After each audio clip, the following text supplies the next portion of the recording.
ഐശ്വര്യ പങ്കെടുക്കരുതെന്ന നിലപാട് കേരളത്തിലെ ചില മുതിർന്ന നേതാക്കൾ ഇതിനോടകം തന്നെ എടുത്തു കഴിഞ്ഞിട്ടുണ്ട് ഐശ്വര്യ. പക്ഷേ ഈ ദേശീയ നേതൃത്വം ഈ വിഷയത്തിൽ മൗനം തുടരുന്നത് കൊണ്ട് തന്നെ സംസ്ഥാന നേതൃത്വത്തിന് ഔദ്യോഗികമായ ഒരു നിലപാട് പ്രഖ്യാപനത്തിലേക്ക് കടക്കാൻ സാധിക്കുന്നില്ല, അല്ലേ?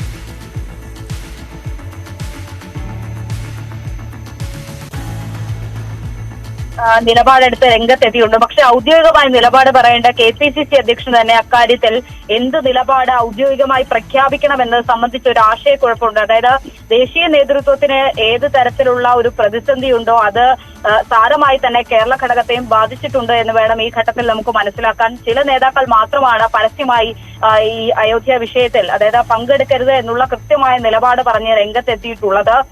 മറുവശത്ത് പല നേതാക്കളും ആ രീതിയിൽ വിഷയത്തിൽ ദേശീയ നേതൃത്വം തങ്ങളോട് അതായത് KPCC അധ്യക്ഷനോടാണ് വിഷയത്തിൽ നിലപാട് ചോദിക്കേണ്ടത്.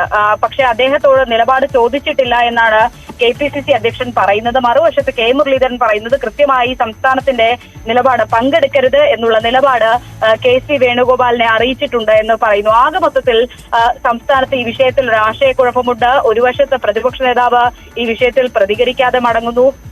ഒപ്പം തരൂരടക്കമുള്ള നേതാക്കൾ ഒരു ന്യായീകരണവുമായി കൂടി രംഗത്തെത്തുന്നു. അതായത് ഇതിൽ തീരുമാനമെടുക്കേണ്ടത് ആർക്കാണോ ഇതിൽ ക്ഷണം കിട്ടിയിട്ടുള്ളത് ആ വ്യക്തിയാണ് തീരുമാനമെടുക്കേണ്ടത്.